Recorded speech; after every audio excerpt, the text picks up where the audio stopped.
Let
responses from board members was, well, we don't want to rely on the state. We don't know what's going to happen down there. We don't know what the future of that is. So what can we do?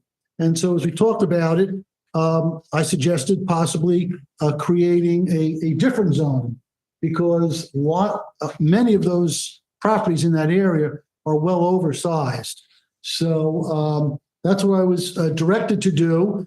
And I think when we talked about this last, I didn't have a map prepared. So I asked Grace, I provided Grace, late I might add, with a map entitled Proposed BB District, and the project title is Land Use Ordinance Recommendations. And this map includes the properties that would be placed into the BB zone. And two that I want to talk about immediately are the lake themselves. My reading of the current Washington Township zoning map has the lake properties unzoned. Now you say, well, they're lakes, why would you zone them? Well, there's land under those lakes, and New Jersey has been requiring significant remedial action be undertaken on a lot of dams. And some places in the state, especially when they're owned by local property owners associations, have said, we can't afford the engineering costs alone, forget the construction costs, and have been removing dams. And when that happens, the lake disappears. So I do believe that having the lakes should be in a zone, regardless of what zone that may be. The other thing you may notice, the large lot on this map is 3406 Lot 2. It's along Ridgewood Road. You all know it as Our Lady of Good Counsel Church and the Rectory and the former school. You may also be aware that under all tax maps, it was listed as 2 properties. I believe it was 2 and 6. The current tax map data, or current tax listing data for the township, has it merged into 1 property. So that's why it's only shown as 1 property. So what I did quite briefly is, your ordinance is a little bit different in that it lists block and lots for every different zone district. So these properties are now, with the exception of Block 21 in Block 3402, which is the library site, all these properties, except for the lake, are in the A zone, a 10,000 square foot zone. So the first thing this ordinance does is it removes those lots from that designation. And the second thing it does, it creates a new designation for the BB zone, which is what I've described it as, and then inserts those properties into the BB zone. And then the rest of the ordinance, section 22, 23, 24, and 25, 26, just follows your existing zoning ordinance, because I try to use a scalpel when I'm amending ordinances. I don't like the meat cleaver or the hand grenade approach. So, but I did feel, quite honestly, based on the reexamination report and our earlier reports to the board, to make some changes. For instance, right now you have a street frontage requirement, but no lot width requirement. So I changed street frontage and lot area requirements, section 22, to read as street frontage, lot width and depth, lot area and coverage requirements. And the lot width would be the same requirement as the frontage, which is 75 feet. We left the lot area 7,500 square feet, which is currently on your zoning map on a table. And we established a impervious coverage of 40%, because they're small lots, and we thought that was appropriate. We also created it's on another ordinance, I'll get to it later. We changed the height restriction under 23 from 25 feet to 28 feet, but leaving the number of stories the same. The front yard, and this will be explained later on with the next draft ordinance. We left the dimension of 20 feet, and we made it to the closest projection of the principal building, as opposed to the way it's currently drafted in section 24. And then 25, we kept the same distance, 20 feet, but we said to the nearest projection of the principal building. And then side yards, we left it the way it was at 10 feet, but we said, I think your ordinance right now says every yard shall have 2 side yards. Well, that works great until you get to a corner lot. And there are a lot of corner lots in Washington Township, and they have 2 front yards. So we excluded corner lots from having to have 2 side yards. We try to achieve a greater degree of internal consistency. Then under section 27, we allowed accessory structures and buildings to be within 3 feet of a property line. And then on page 6, I needed to repeat all of those parameters for the new zone because the new zone doesn't exist. So I modeled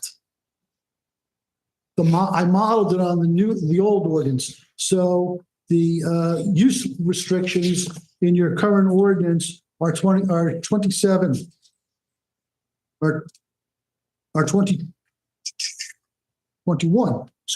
are 21. So I made everything 27.1 using the numerical system your ordinance has. And then I put in what I believe to be appropriate dimensional requirements for lots of 18,000 square feet. And I used 30 feet for building height. And one of the documents I sent to Grace had a comparison. It was dated June 24th. We had a comparison of selected nearby communities. Pocahontas, since it borders Washington Township, and as Washington Township's in Pascack Valley, I stuck with the Pascack Valley. So we have Montvale, Old Tappan, Rivervale, and Woodcliff Lake. Of those municipalities, only Rivervale has a zone with 18,000 square feet. They have a lot width standard of 120 feet. I was suggesting 100 feet, so we're a little more generous. They have a depth standard of 120 feet. No, I take that back. They don't have a standard for lot depth. I used 150 feet. For front yards and side yard and rear yards, they use 35 and 30. And for side yards, they used 15 for one and a combined of 40. They allow 25% building coverage in that zone. Since Washington Township uses 20 throughout its residential districts, I left it at 20. And I believe their impervious coverage was 40, and I have 33 in the draft ordinance. That's a good question. Sure. The building coverage. So if we are looking at the impervious coverage and there's a inverse, the numbers decrease as the lot size increases from B to AAA. That's correct. Wouldn't we do something similar for building coverage or no? If I was preparing an ordinance from scratch, yes, I would. However, using the scalpel methodology, every single family district in the town has 20% building coverage. I didn't want to introduce something different, nor did I want to upset all the other residential zones. Same thing with frontage. Typically, you would have different frontage requirements for 7,500 foot. Well, you do, you have 7,500. For the 10,000 and the half acre and the acre, you have the same frontage requirement. That's fairly unusual. Usually as lots get larger in area, the requirement for greater frontage evolves.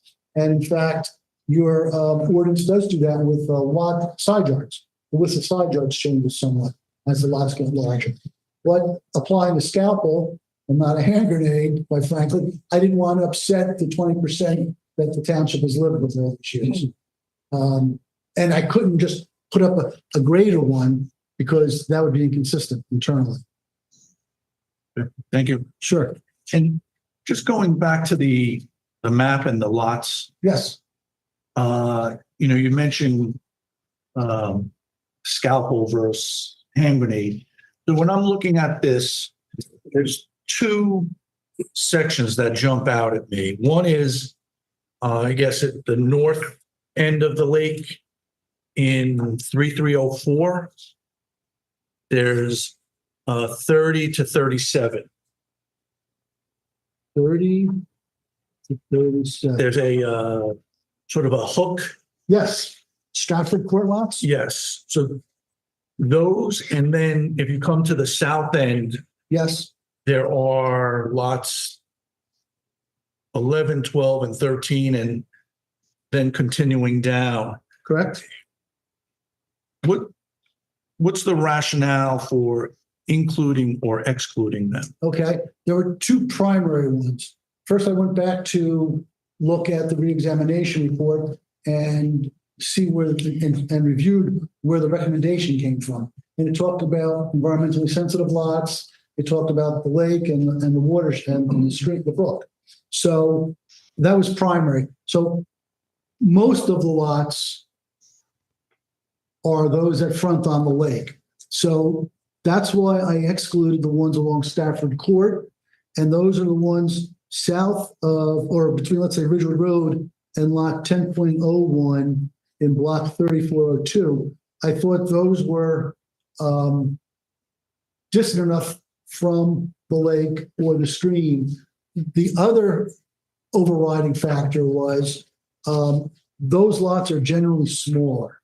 So and that's quite frankly why lots 11, 12, and 13, I was proposing in block 3402 to leave in the A zone at 10,000 square feet rather than increasing it to 18,000 square feet, because those were small lots not fronting on the lake. Okay. And just if we extend that thought process in the very upper right, very northern part of the lake, there are two lots. Yes, there are. That look They like, jump out at you, don't they? 11 is relatively small. And then again, 13, I kind of manipulated the data. It's not lakefront. It is a small lot. It's bounded by lot 12, which is owned by the township as a recreation site. So I didn't add those. Could they have been added? Yes, they could have been. But I was trying to not upset too much. And that's why I stopped with 3407, lot 13. Not quite lakefront and relatively small. Their development potential is probably pretty much maximized already. Yeah, they might put a small addition on here or there, or something, but you're not going to see that lot subdivided, I don't think. So I thought the current zoning did what your reexamination report was hoping that the zone would do. Whenever this is a good dialogue. Whenever you're taking existing zoning and you see there's an environmental situation and you're trying to achieve a greater degree of environmental protection, there are going to be some lots that fall out for one reason and some lots that fall in for other reasons. And maybe they're not all crystal clear, but that's where hopefully the good judgment of the board and the good judgment of the council, if they decide to adopt this ordinance and, maybe take a lot out here, maybe add a lot here, maybe for the sake of consistency, they want to add all those Stratford Court lots. Would that be wrong? No, it would not be wrong. It absolutely would not be wrong. I just didn't feel like including it.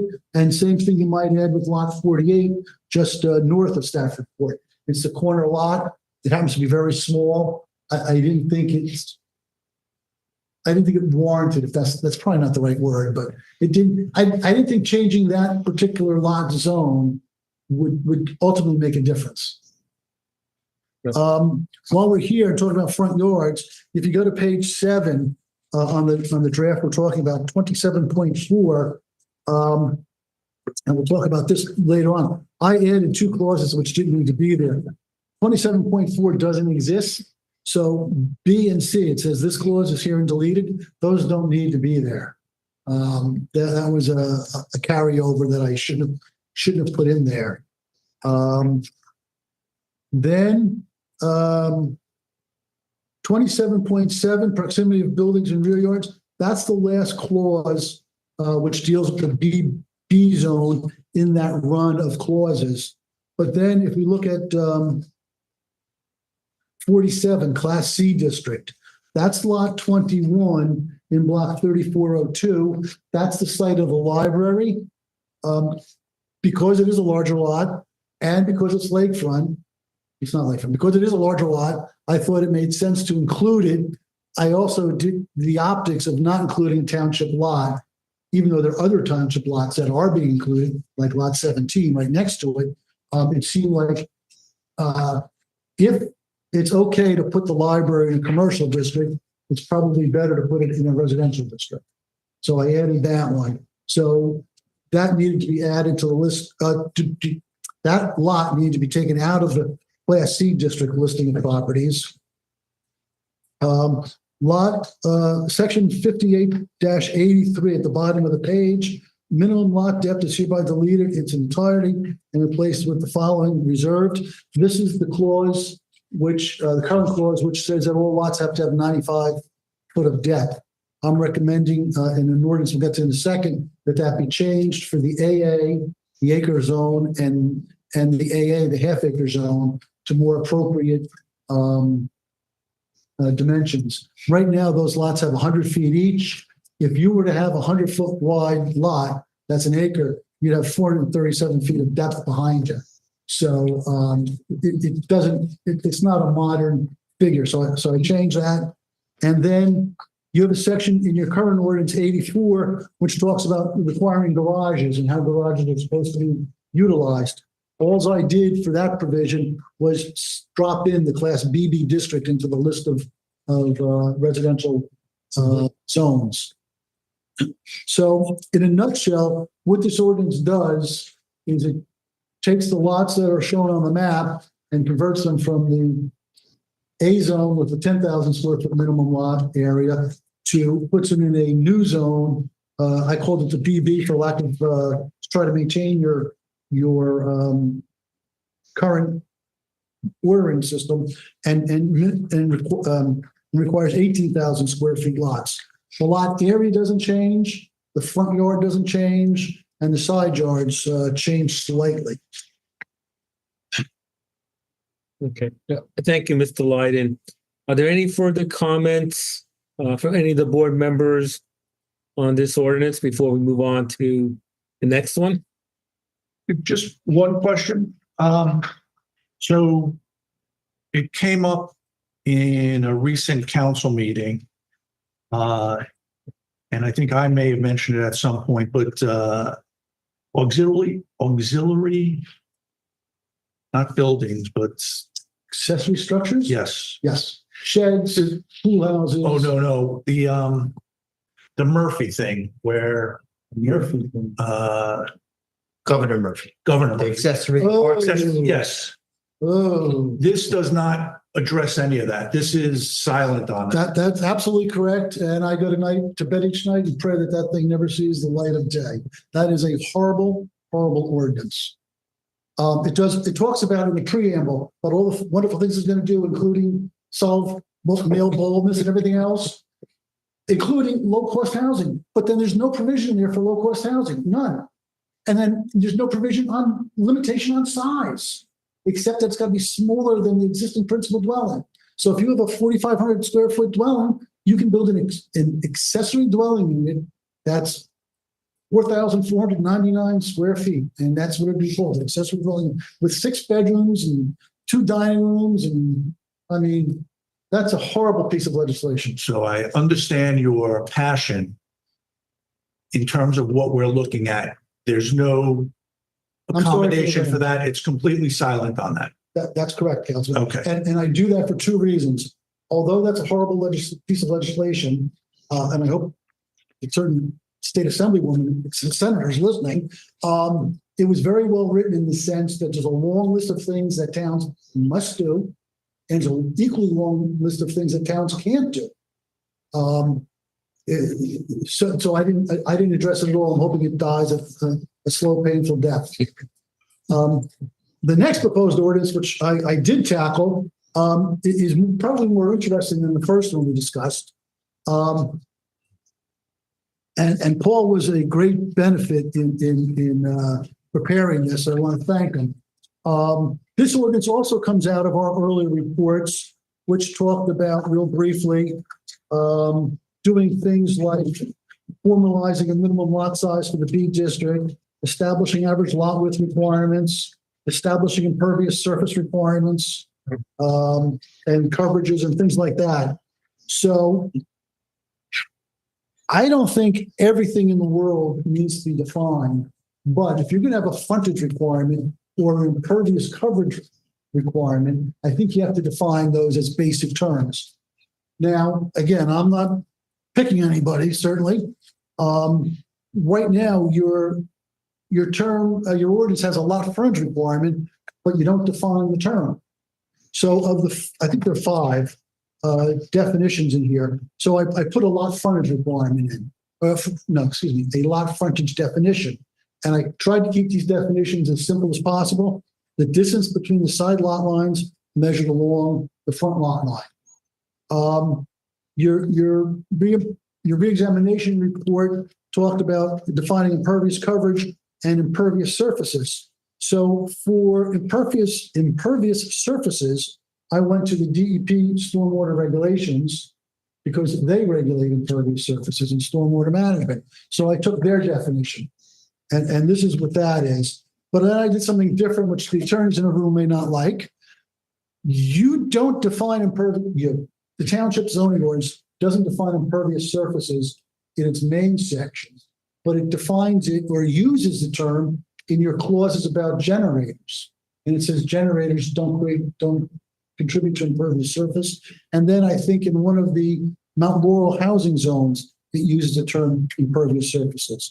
So it regulates impervious surface. So I said, as I defined it, I said that this definition of impervious shall be inserted in every instance in Chapter 580 where this term is presently defined or used. And I give an example such that any of the use of this term will achieve consistency with the definition contained within Section 580.02, which are the definitions. So again, trying to achieve internal consistency, the township shouldn't have 4 or 3 definitions for the same term. So this one will provide a term and then make sure other places in the ordinance adopt it.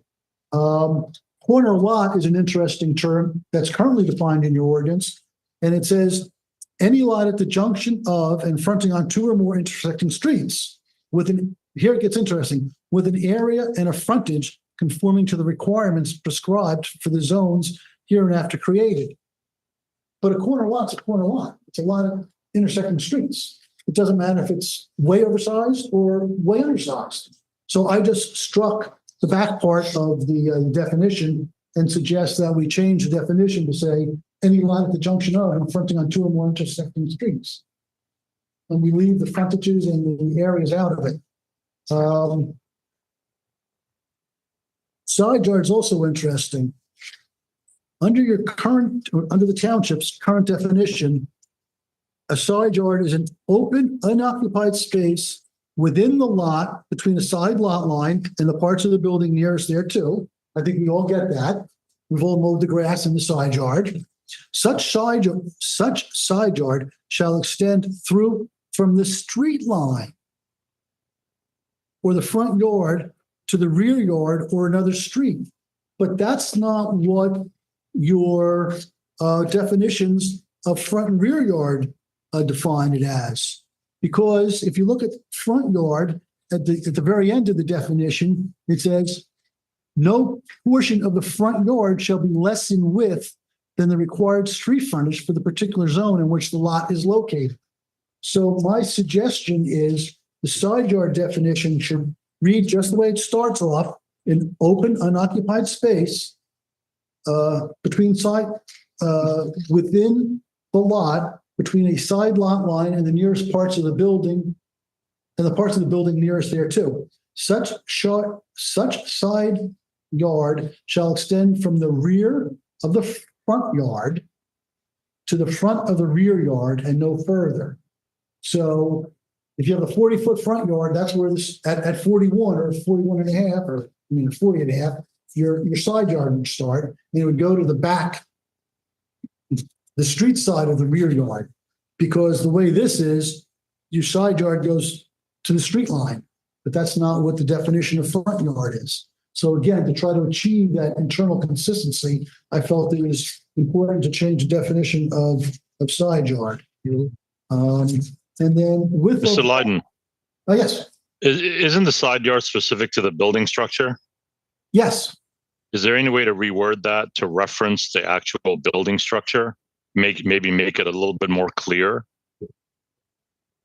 I'll be honest with you. I had to read that about 3 times to understand it. Let me work on that. But you're right. It is in relationship to the side yard property line and the building. And I'll let me see if I can rework. Please, thank you. Sure. Are mechanicals considered part of the building? Or is it? That varies with the town. Now in Washington Township, you have something about generators. I didn't see specific language about air conditioning units or other HVAC equipment. So generators are definitely regulated under Washington Township's code. I'm not sure how the township has addressed other things. Paul, do you have any thoughts on that? Yes. So we have a lot of confusing language in the code as it exists. So I agree with Mr. Lydon. So the thing relative to AC units, condenser units in the side yard, there has been conflicting opinions over the years by the zoning officers at the time. But you could also then look at another section of our code that's not in the zoning ordinance per se. It's in the property maintenance section of our code, which defines incidental structures, which could be interpreted to include AC units. And incidental structures, it states, can be placed anywhere on the property, basically. You know, it's names, mailboxes, driveways, retaining walls. So that's why I mentioned to Steve that there are a lot of interconnections in the code that need to be taken into account. So the AC condenser units has never really been fully defined. I think a bigger issue that needs to be defined if we're going to amend the code would be with respect to swimming pools, because swimming pools are not really regulated, specifically within our code. Historically, they've been deemed to be accessory buildings. So whatever standard existed in the code with respect to accessory buildings was applied to swimming pools. And then you can complicate that even further to what part of a swimming pool are you talking? Are you talking the edge of the decking surrounding a pool? Or are you talking the coping, front coping along the edge of the water line? Or the water line. There are a number of, and then on pools, you could then, some towns speak of the water surface of a pool as being excluded from impervious coverage calculations, which right now we don't have that language.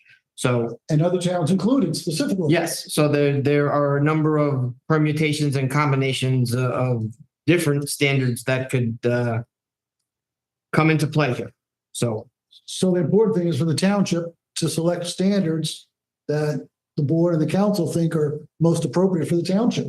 It's one of those things in life where you really can't be wrong if you would include pools as impervious surface or if you would exclude them. So there is flexibility, but when it's in the ordinance, there should be some internal consistency. Like right now, the side yards going to the front yard, I think is contradictory to other parts of your ordinance. It's fixable, and I think that's what we're trying to achieve. Yeah, well, Mr. Lyden, my concern is that if we make it too definitive, you're going to be boxing potential, investments that owners want to make in their property. Right. I didn't hear the front part of your comment, Mr. Chairman. Oh, I'm sorry. Yeah. My apologies. I'm not there in person, but what I'm saying is if you make the side yard very definitive, then what happens is the owner loses a certain level of ownership of his property, right? And deters him from making investments in his property. So we've defined them into this box as to what is considered a side yard, or what's considered an accessory in a side yard. That's my concern. And do we leave it generic enough where there's some discretion of the zoning officer?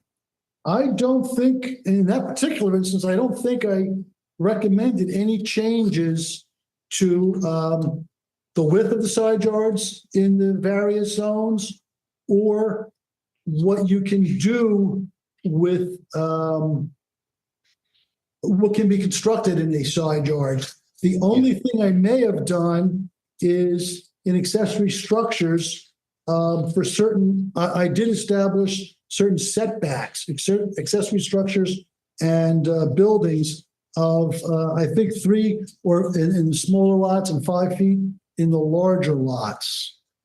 But other than that, the side yard setbacks were not amended. Okay. Well, again, I want to address the concern of Councilman Ullman as to whether generators, what constitutes an accessory, on a piece of property. Generally speaking, and your ordinance does not have a definition of accessory building or structure. It talks about, it doesn't have a definition, but it talks about accessory buildings under 580-10. Yeah. And it says the current language of the ordinance, in any district, accessory buildings may be erected only in the rear yard, provided that the building area covered thereby shall not exceed 15% of the required rear yard area of a minimum building lot in such district. I did change that a little bit. I just stopped it at 15% of the rear yards.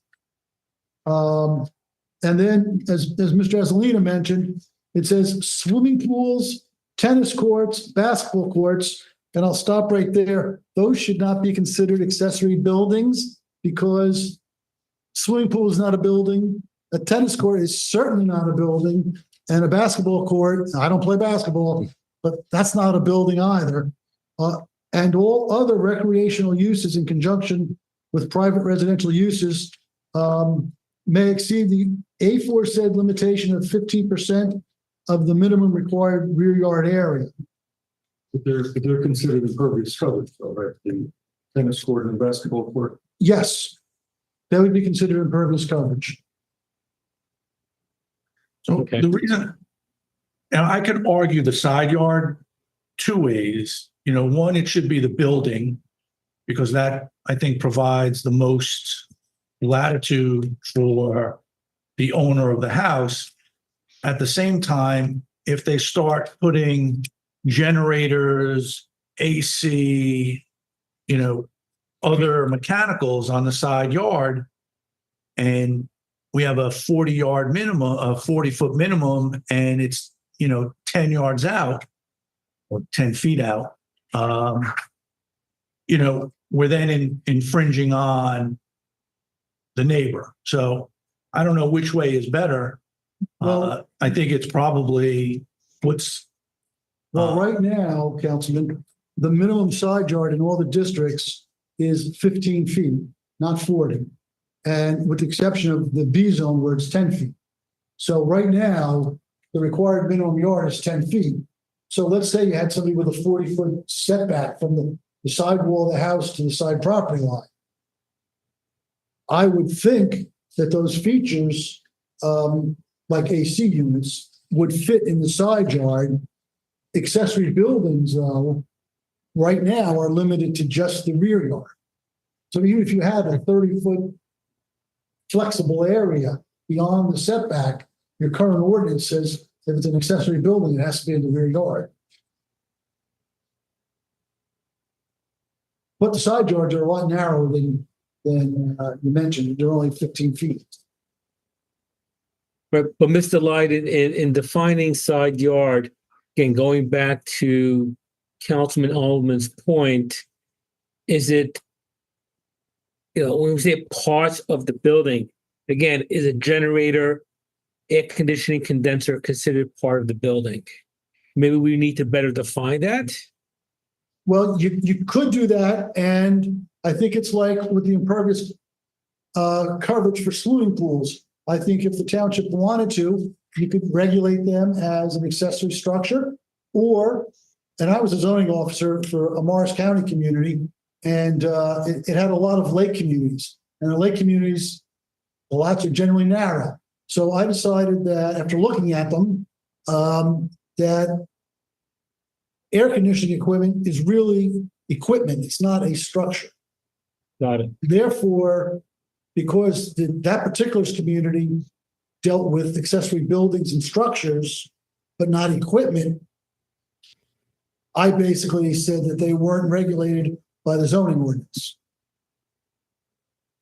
Now, that's a very generous approach. I'm not suggesting you need to accept it, but it's a way of looking at it.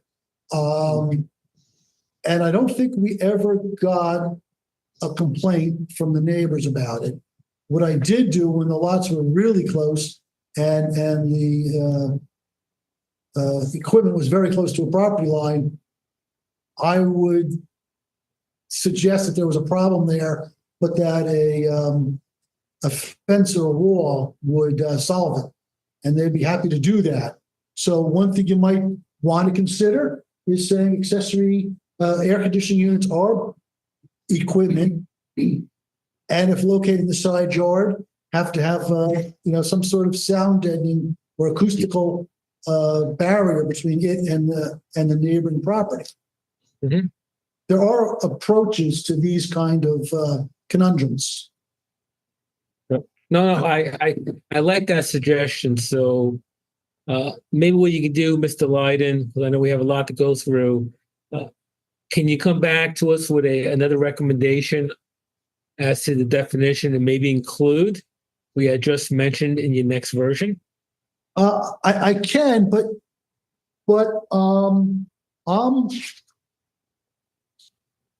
I try to keep definitions to being a definition. Just define what a microphone is. Got it. I Okay. think I would prefer to put something in about air conditioning units under accessory buildings Got it. / structures / equipment. And if I'm hearing from the board right, we're going to call air conditioning units equipment and therefore exempt, but require an acoustical barrier if in the side yard. Did I get that right? Yeah, that's my understanding. Yes. Okay, I think you should attach generators too to the acoustic. well, the generator, you have a whole section on generators, section 580-11. It's a page and a half long. To tell you the truth, it's one part of the ordinance I haven't read. It does say, though, that they have to be screened with shrubbery or fencing, at least 4 feet in height. I could certainly install an acoustical barrier there. I wouldn't even call it a fence, just call it an acoustical barrier, and without defining by DBA with acoustical barriers, I would put a definition in the definition section so that people get an idea of what we're talking about. So if we're going to go down that path, should you strike an open unoccupied space? Because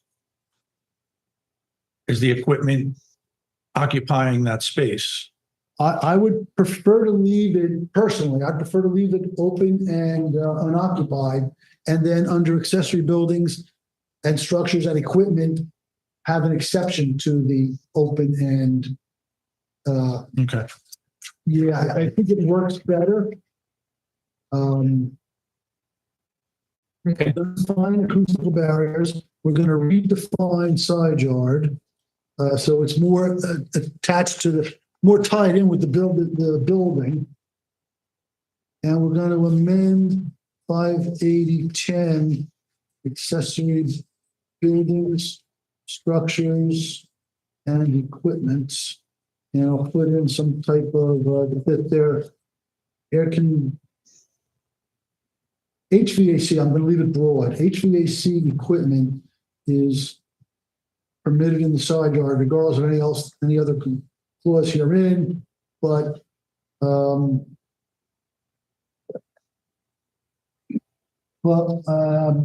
if in the side yard shall be equipped with an acoustical barrier. Mr. Chairman, can I add something to that? Yes, please. Mr. Leiden, in the generator section, Yes. section C3, it says a generator shall be set back a minimum of 5 feet from the side or rear property line. Could we do the same thing for the equipment that you are looking to propose? So we don't have equipment all over the place on a side yard, but it's within 5 feet. It's at least 5 feet away from the side property line, so it's not too close to the neighbors. Sure, absolutely. That's a good suggestion. Typically, my experience is that you keep the HVAC equipment pretty close to the dwelling, but Typically, yeah. Yeah, but having a I mean, 5 foot minimum, sure. If you're going to go ahead and define the HVAC and actually put that in there, you might as well add that in there as well. Okay, So now there isn't a stacking of equipment across, to the neighbor's property line. And if everything could be tucked nicely close to the dwelling, that would be ideal. exactly, yes. And so HVAC shall, and you know what, the 5 feet is also good because if it was closer to the property like that, you probably could not put an acoustical shield anyway. Yeah, good point. So having the HVAC at least Yeah. 5 feet. This way, it'll be consistent with other equipment that you would typically put on the side of the house. Yes, And for the mechanical code, you need 3 foot clearance around all the HVAC, so that works well with the 5 foot buffer. I think it does. Closer to. And then to finish this up, unless people have other thoughts, I'm going to change or adjust or revise the generators to maybe strike the shrubbery or fencing, because quite frankly, shrubbery does a good job of acoustic barrier by simply hiding the equipment. It doesn't do anything from a DBA perspective, and call for an acoustical barrier.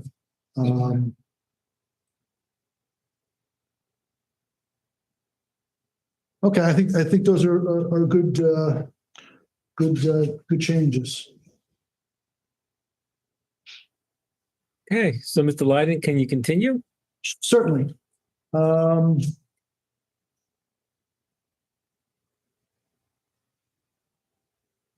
So again, with assistance from Mr. Azalina, he mentioned that your current ordinance defines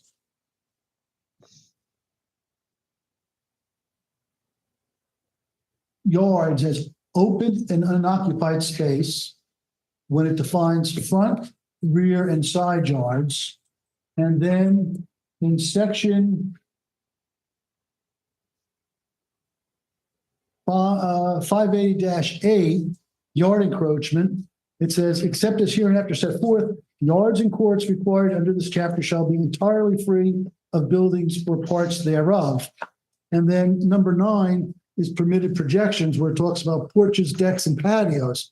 Patios don't bother me too much because patios traditionally never had a building permit required for it, because they were built at slab and they were at grade rather, and they were there's no building permit required for them. But porches and decks, as far as I know, have always required building permits, and have always been considered part of the dwelling. So what I did was I left A, which is an architectural feature of the dwelling, which has, as far as I know, 98% of the time been allowed to extend into a required open space. And E, the chimney or smokestack obviously being an older language, provide the horizontal projection does not exceed 21 square feet. That's a pretty good size chimney, and recommended that B, C, and D be eliminated and E be relettered. This way, when our yards are supposed to be open and unoccupied, that's what they will be. Failing that, the other thing I would suggest doing is, and this gets a little dicey, is taking 10 feet off the required front yard setbacks. But in the B zone, I think you're at 20 feet already. So that's getting awfully close to the street, and you may have problems with sight distance for the neighbor's driveway.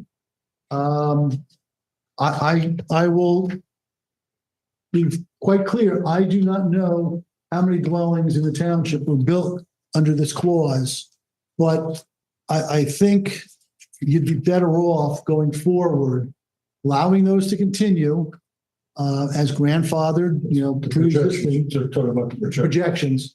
But in the future, if the setback is 40 feet or 20 feet like it is in the B zone, that's where the dwelling has to be behind. And I have one more question about projection for the front yard. Yes.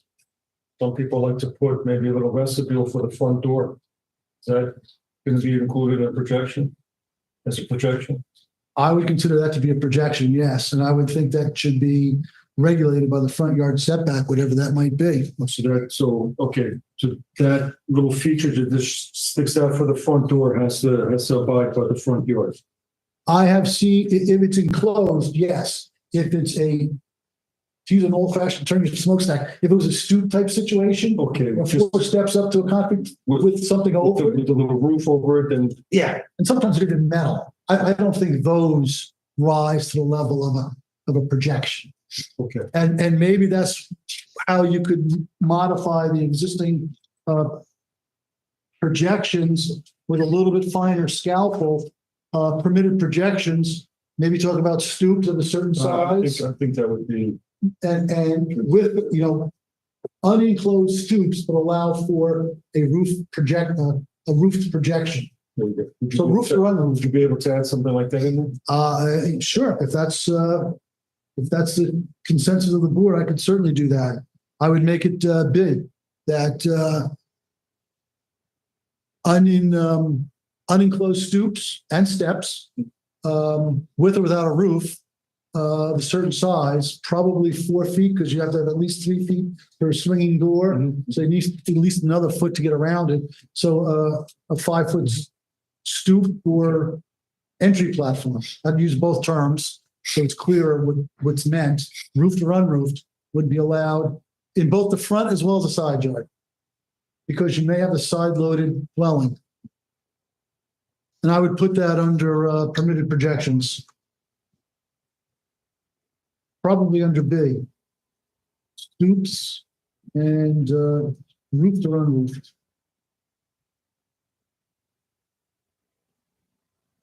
And I'd probably, if the door needs to swing 3 feet, I'd probably make it, people with packages in their hand or a child, I'd probably make it 5 feet. Sounds reasonable. And maybe not to exceed, so someone doesn't do the whole front, like maybe not to exceed 30 square feet in area. Mm-hmm. So it allows for entry into the dwelling, and it can be roofed, but no one's going to fall off it, hopefully. So I'd make that 5 feet, not to exceed 30 square feet in size.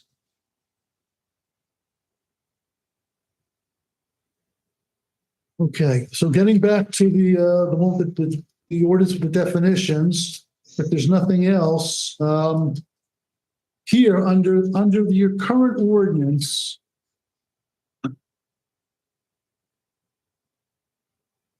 street frontage and lot area requirements. So because we use street frontage, I decided that was a term that should be included in the definitions.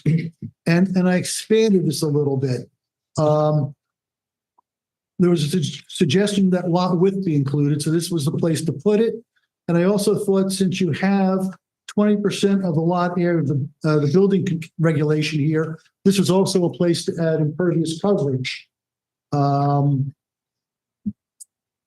So I changed the name of these, and this gets repeated throughout the ordinance for each of the single-family districts to read street frontage, lot width and depth, lot area, and coverage requirements. And the number, if you will, for those criteria are probably best reflected in a memo to the chairman dated June 21st, which has on its second page a chart of all the zones. And what I did was I typed in all the existing ones, and the ones that I was not proposing to change, I left alone. The ones I was proposing to change, let's say under the AAA zone, the minimum lot depth, I struck out the 95, that's the existing criteria, and put in 175, and then highlighted it for, so there's no surprise. So you can clearly see what the existing one is and what the changes are. So this, these numbers didn't change much. If you look at that, I think, if you look at this page, I think there are 6 strikeouts. Minimum lot depth for the AAA and the AA zone, and then a few for building height. In the A and the B zone, I recommended that the building height go from 28 feet in one zone to 30, and 25 in the B zone to 28. The other changes, the 2 larger lot zones, I recommended the minimum rear yard be modified from 25 to 50. And this gets back to internal consistency of the ordinance. You have your ordinance right now has a 25-foot requirement on an acre lot. On a 10,000 square foot lot, it's got a 30-foot setback requirement. Somehow that doesn't sound right to me. So in order to make the setbacks consistent, I suggested that, recommending that the 2 larger lots have a 50-foot setback.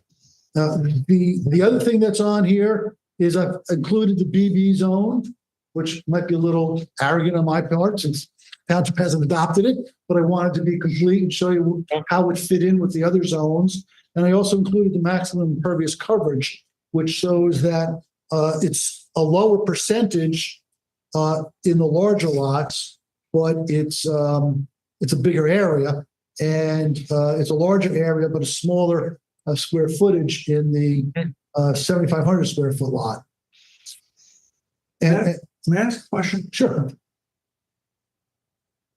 If today someone is in an AA and has a conforming lot in terms of depth, so it's 95 feet Okay. or 100 feet, Okay. and this is adopted and it now goes to 150. There is the existing homeowner, there's no action that he needs to take at that point.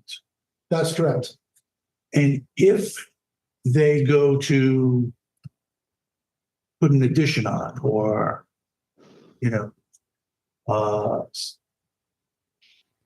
they would need to follow the newly adopted. So it would be 150. Well, So how does that? they do need to follow the newly adopted. And this may be 15 years in the future, but yes, they would need to follow the at the time ordinance. If they had a lot of a half acre and let's say it had 100 feet of depth, I would, if I were your zoning officer, I would say that the lot depth is an existing condition that pre-existed this ordinance, and therefore did not require a variance. But if you've got a lot that's this large and only 100 feet of depth, and he wants to do something in the rear yard, he's probably going to need a rear yard variance. Because I'm suggesting that it go from 25 feet to 50 feet. And right now, in that half-acre zone, you've got a 50-foot setback. So the house can't be any closer than 50 feet to the street line. Mhm. Houses are 30, 28, 35 feet deep. You have a lot depth requirement of 95 feet. He's practically to that back line before he starts. So if he has only 100 feet of frontage and he meets the front yard setback of 50 feet, he's probably in a variance situation, even under today's standards, because I doubt he's got another 25 feet behind him unless he has an exceptionally deep lot. I mean, one of the things you fall into, the traps, when you read these things, you start thinking that each lot is just like the zone requirement. And in reality, few of them are. So there may not be one lot in all of Washington Township in the AA zone that's exactly 21,780 square feet. Sure. Okay. And there are probably very few that are 95 feet deep. There are probably much deeper than that. And then where the houses go through the years, it's hard to. I'm just trying to understand as we change these, as we legislate and make these changes, what potential burdens are we putting on existing residents, the people who want to come in, people who want to invest? So I'm just trying to. Well, that's a good point. And we did leave the building coverage, even though you mentioned that typically it would go higher or the number would go lower as you got larger lots. We did try to provide a reasonable amount in the impervious coverage so it wouldn't necessarily trip somebody over automatically. Okay. The idea of doing this wasn't to play gotcha with your 10,000 homeowners. It was to, when you think about it, let's go back to the periodic report and talk about environmental protection and sustainability. So, and that number, that's 33. If the board or the council told me they wanted to make that 35, I'd sleep tonight, as long as I don't pass that dwelling unit down in Bill and Trenton. If you want to be that 35, that'd be fine. This is not as much as we might try to pretend it's all science. There's a lot of art, and I'll be the first person to tell you that. And this discussion about the entry stoops is a perfect example. I think that's a modification which makes a lot of sense. Or talking about specifically allowing the air conditioning equipment in the side yards with reasonable precautions for the neighbor. Okay.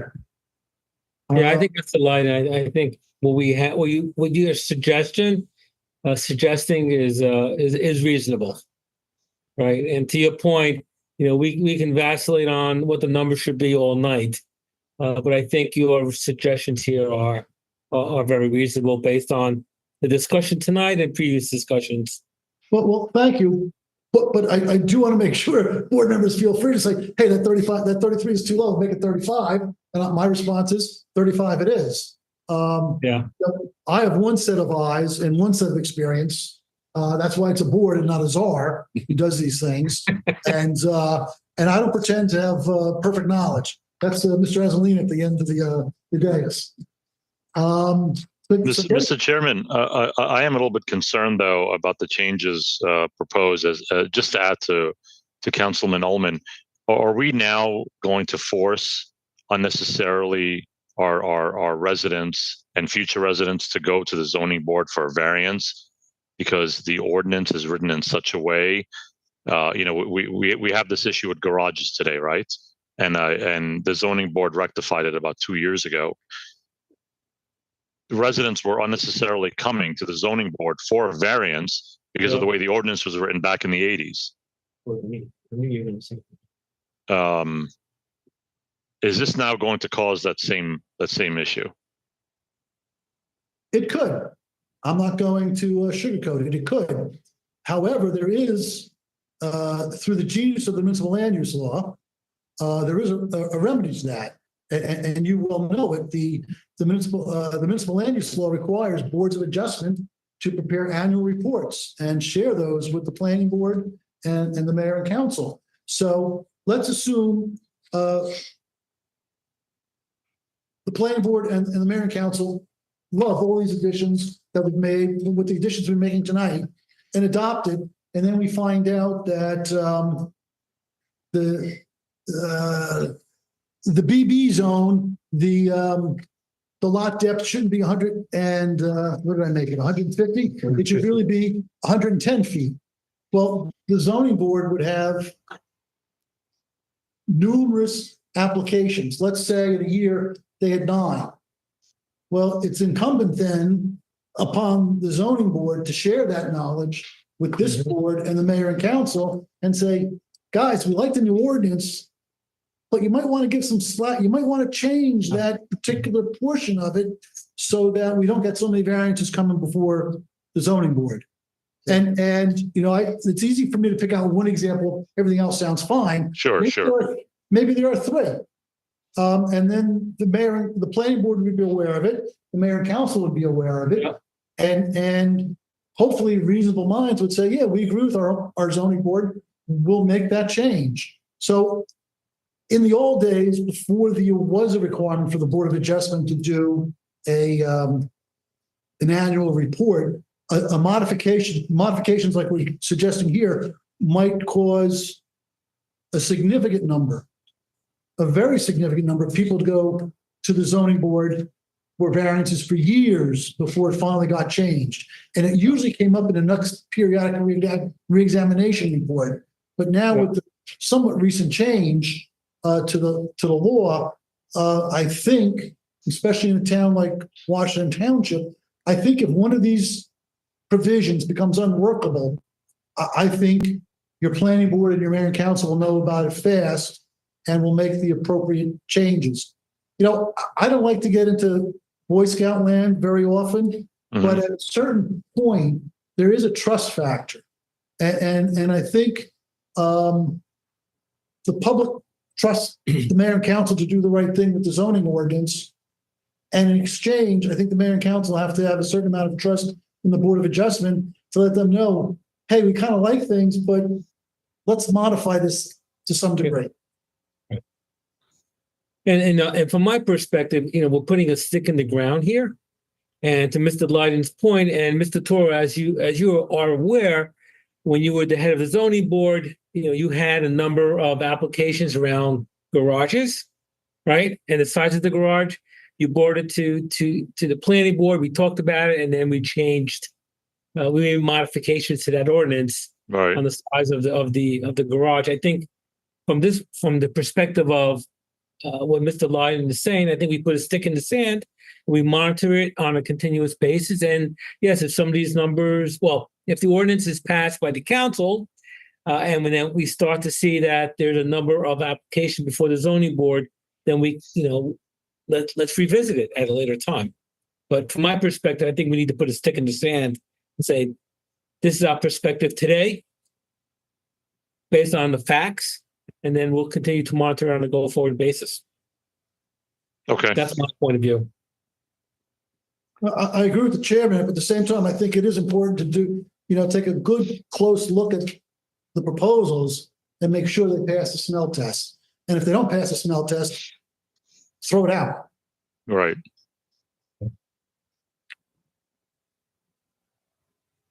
Mr. Chairman, may I make a comment? Yes, Mr. Mayor. Thank you. I don't ever remember seeing this zoning board annual report. Maybe Grace, as secretary to both boards, you can bring that up to them. Maybe they're not aware of it or something, or if they have been preparing it. We did do it 1 year, Saeed. I think the first Okay. year, the second year. So, Okay. But, Yeah, just a reminder to them. Thank you. do it. It really does become an effective tool, Mayor. It sounds like it, yeah. Yeah, especially when I wouldn't call these wholesale changes, but I haven't counted them, but there's probably 50 or 70 changes here. And if you count the number of lots changing propose a change from A to BB, Right. there's probably more than, there are more than that. So the next couple of years, having an annual report would be if this gets adopted, would be very important. Yep. Enough said on that topic. So,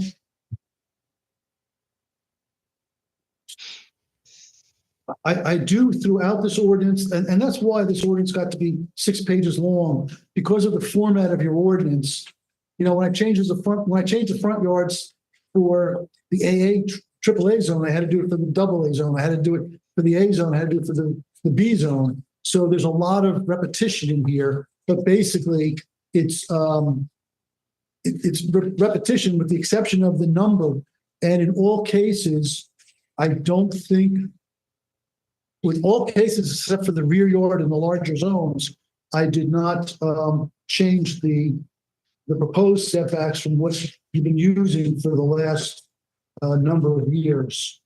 The lot depth for the 2 larger zones, the minimum rear yard for the 2 larger zones, and the building height.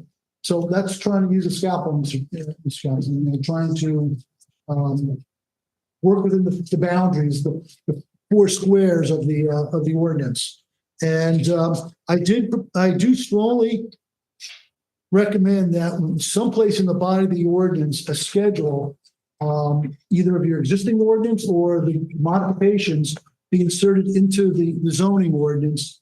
And I know we talked about this last time, the zoning, if this or anything similar to this BB zone gets created, a new zoning map will need to be prepared. And that would be, in my mind, the time to take out the legend from the zoning map. I think that's, and put a schedule into the ordinance. And because I wasn't using the holy hand grenades, to quote Monty Python, if we were redoing this ordinance in a comprehensive way, we would have taken out a lot of these 580, 16 front yards, 580, 17 rear yards, side yards, and see Schedule A. But we were trying to use a scalpel.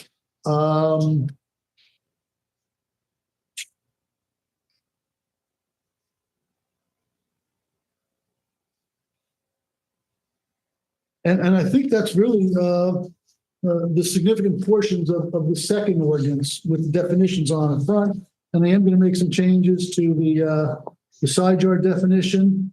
Include the acoustical barriers. I'm going to do something about the accessory building structures and equipment. And I'm going to exempt HVAC equipment in that side yard, but that they have to have 2 things. They have to be at least 5 feet off the property line, and they have to have an acoustical barrier. And we're going to change the generators to have an acoustical barrier as well.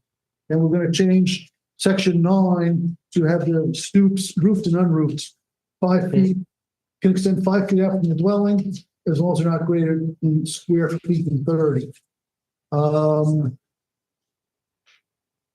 And that's really what this June 17th memo talks about. It sort of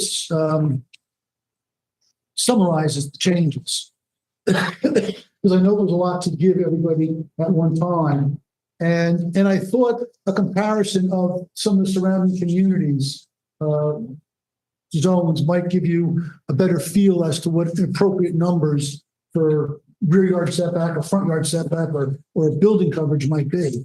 But I think it's important to remember as you read these that just like Washington Township can't be right or can't be wrong, neither can these other communities. So they may have a standard, here, Montville can be wrong. They measure their front yard setback from the center line of the street, which that's there's no reason for that. I don't think anybody could. So, and the other thing, some towns do, a lot of our neighboring towns do. They have I don't think Washington Township, they'll have for side yard 1 number and a combined side yard that's greater than taking those 2 numbers and adding them together. And I don't quite understand that, because if your neighbor to the north is worried about what your side yard looks like, he doesn't really care what the neighbor to the side yard to the south looks like. So I always recommend that whatever the side yard be, the combined just be double it. So I think this might be informative and maybe will give you one of two things. It'll give you a better idea that maybe my numbers are reasonable, as the chairman might have suggested. Thank you, Mr. Chairman. Or maybe that in one or two cases or three cases, they are not reasonable and you'd like to see a different number. So I am going to be coming back with some of these memos. So I would suggest you might want to spend at least a little time looking at what the other communities in the Pascack Valley and Ohokis has done. The other ordinance I had for you was the one that changed the east side of Pascack Road from one lot south of Ridgewood Road to include down south up until, but not including Hampton Court. That was these properties on the east side going back to the brook. I recommended the AA zone, which is a half acre, be adjusted to an acre. I'll give you something else to think about since I'm coming back. I did that quite frankly because these are all oversized lots, and we had a half acre zone that they're in, and I was suggested to me to rezone them to something larger, going to the, never mind, I'm not making any sense. I was going to say use the BB zone. That's a smaller lot zone, so forget it. But that could be considered a significant change. You're doubling the lot size requirement, but no, we're not changing the lot frontage or lot width requirement. And all of these lots, with the exception of one, and even that's 221 feet deep, are exceptionally deep lots. So the extra, and they're all over an acre, with the exception of one, which is half acre. I don't think this would create non-conforming situations what the councilman was talking about for any of those lots. So you wouldn't be able to put a flag lot in the back. No, the other thing you wouldn't be able to do, the other reason why I don't think you'd be able to do that, and I don't have perfect knowledge on this, I think the brook, I know the brook has a 300-foot buffer where you really can't do anything, and there may be there are wetlands back there. So between the DEP limitations and your ordinance wouldn't allow it now, because your ordinance requires 100-foot frontage, and most of them, all of them, with the exception of two, have 100 feet of frontage, and only one has double that. So without variances, you wouldn't be able to do a flag lot, even the way it's written now. So that's what I have, Mr. Chairman. How about the ordinance on the vehicles? That's the one I was focusing more on these, and I ran out of time. Okay. I was trying to do more research on trailers, and it took a little bit more time, and I should have asked for help in the office, and I didn't. So that's on me, Mr. Chairman. But I'll pledge you this: next time I'm back, I'll have something definitive for that for the board to take a look at. Okay. Great. So when before I get to that point, any of my fellow board members have any additional questions of Mr. Lydon? Before I give my parting comments on these ordinances? Yeah, so I guess it's not really a question. So the next time we meet, you'll have those suggestions included? Okay, sorry. Yes. And we'll also have ordinance recommendations for modifications to the commercial vehicles, allowing one and probably exempting RV. And I was looking for the classification. I think that's the C classification, but without my notes in front of me, I'm not sure. Exempting RV trailers, because those generally would cause complaints. It's usually the mason dump and the landscapers trucks, which cause complaints. Mr. Chairman, just one question. Yeah, you Paul. I did not receive the comparative analysis with the other towns memo. I don't know if the other board members did, but I didn't receive that. I'll send it out tomorrow. Yeah, I didn't get it either. I just got a 2-page Okay, so memo. that's what I thought. Sorry, Yeah, but what the changes it's not Grace's fault. I got that to her very late. That's on me for sure. Okay. I'll No send you problem. one. Just Send you one. Just from a process perspective, do we know where the litigation is with the corner so we can address it as part of an ordinance? So we backed away from that given the existing litigation. My understanding is that litigation continues. Until And I was- Friday at 2:30. Until Friday at 2:30. Friday, 2:30, I mean, I'm not doing anything Friday. Argument on the trial is Friday at 2:30. It's all brief. The judge will hear argument Friday. Oh, is it on Zoom? No, it's actually a call. It's by phone. It's somewhat bizarre the way she handles it. Which judge do you have? Barrington. Okay. Without going into too much detail, I think we have a decent position based on the negative criteria and the master plan and everything amended. That zone is still residential zone, so. Yep. We will see. I'm not overly optimistic, but I have some optimism. I guess I'll report to, I usually report to Ken. Ken disseminates it, so, or feel free to reach out. You know, Chairman. just for my 2 cents, we had the earlier application, 4 or 5 years before the current one? That was withdrawn. I don't think I was here for that. It was, CVS. First Hartford Corporation, Harmon Land-Based CVS. That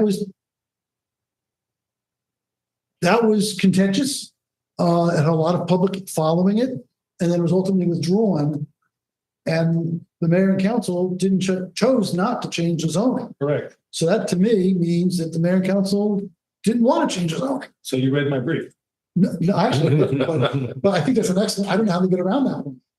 There are 2 Supreme Court cases that basically say, you know, look, if the town didn't change, the town father's intent is to keep it residential. Yeah. Especially because there's only one commercial zone in the town, the C zone, right? So if they want to extend it, they can certainly extend it. They have it.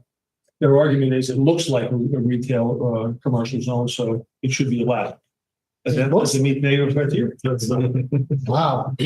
I would think that if the zoning board had approved it, I think the mayor and council would have had a good argument if they wanted to go to court. Yeah, so Because the zoning board can't usurp the mayor and council's authority. it's a use variance, so it's very hard to get. So we'll see. Interesting. So I haven't changed, I haven't done anything that, but if there's Judge Farrington usually decides fairly quick. Yeah. Not as Judge Padavano, who Yeah. might take, who might, Exactly. so maybe we want to discuss that the next time I'm here, Mr. Councilman. Yep. Mr. Chairman. Yep, nope, it makes a lot of sense. I'll get together with the mayor, the councilman, and Lou after Friday, and then we can discuss whether we want to we discuss amongst ourselves whether we want to discuss it at the next planning board meeting. I'll let Ken know. I think the last one we did with her, she had a decision. That was the vape shop. And that one to me was a little more of a difficult case. Meaning we did have real leg to stand on that case. Here, I think there are some really difficult issues she's going to have to get through. So whether she has read the briefs and has an opinion already, or whether she's going to take some time to write, I don't know. So, I mean, the briefing was very extensive. But it really comes down to me, the negative criteria is just not met because of the zone is both for, residential and not commercial. Okay, so with that being said, Lou, should we have a motion to open up the public portion of these ordinances? You can, I don't know if anyone's. But we're not really taking any action, so I'm not too concerned, but if the public, if someone wants to comment, they surely can. Yeah, I think for parliamentary procedure, let's open up for public portion. Do I have a motion to open up the public portion? I'll make a motion to open up the public. I'll second. All in favor? Aye. Aye. Grace, is everyone in the audience or on video who would like to comment on these ordinances? No. Proposed ordinances, sorry. No. Do I have a motion to close the public portion? So moved. Motion, Do I have a second? I'll second. second. All in favor? Aye. Okay. We have no new business. So with that, are there any board members who have any issues which they would like to discuss at this time? I do, Lenny, one issue. Yes, Mr. Mayor. And I don't know if the councilman has brought it up. I've missed the past few meetings because I have a conflicting thing of our first meeting every month about not allowing Zoom for public comments. Have you brought that up, Mike, to follow the council's lead? I have not. Okay. I mean, do you want to go into it as the council rep, or would you like me to speak on it, or? You're welcome to speak on it. Okay. The council has pretty much decided, because of an incident that happened with people calling in, making derogatory comments, that they're no longer going to allow the public to comment over Zoom, that you have to be personally in person at the meeting. That way you're showing your face and state your name. And, you know, the pandemic is mostly over. So the council is moving in that direction. For consistency's sake, I would suggest that the planning board at least consider the matter. And again, Grace, if you want to let the zoning board know, that way we're consistent among the governing body and the boards. So I don't think you have to take a vote tonight. Think about it. Maybe we can talk about it at the next meeting. Okay. Thank you, Mr. Mayor. So Grace, what we can do is let's put that as an agenda item for the next meeting. Okay. Okay. And then, Mr. Lyden, how quickly can you turn around these changes? Will you be ready at the next planning board meeting? With the July 4th holiday, I don't know I'll have the commercial vehicles done. That's Okay. turned into kind of a bear chasing my tail, and I'm trying to come up with a different way of doing it. So, But I think at Let least the proposed ordinances we discussed this evening, you know, if we can keep progressing forward. I could have those done. If I could reach out to Grace by, let's say, Tuesday, Yeah. if I can get the commercial, because that way it'll keep me, nose to the grindstone. That'll keep me engaged. And maybe if I can tell Grace I'll have it done by Tuesday, or by Tuesday, I'll know if I can have it done for the next hearing, which is what Okay. I'd like to do, quite frankly. No, that'd be great because I want to be able to at least conclude on these three while we're working through the fourth one, and we can give the mayor and county, if these ordinances, proposed ordinances, are approved by the board, then at least we can push forward what's been approved, so the mayor and council can start to review them from their perspective and decide whether they need modifications or they can be approved as written. I'll be here at the next hearing then, Mr. Chairman. I will make sure I'm done. All right. I will get them done. All right. Mr. Lyden, I have all faith in you that you will get them done for the next meeting. When is the next hearing? Grace, do you have that date handy? Yeah.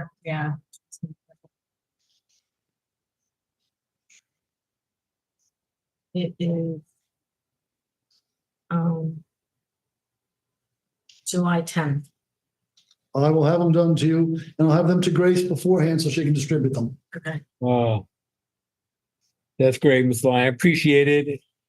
So just want to keep progressing forward. Yes. Okay. So any other comments from my fellow board members?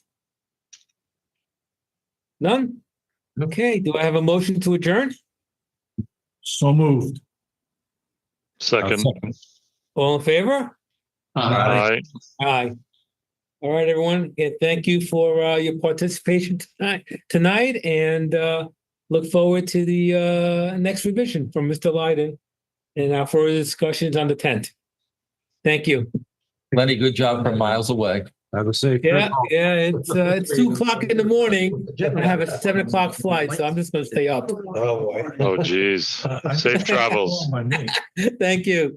Take care. Take care, everyone. Bye.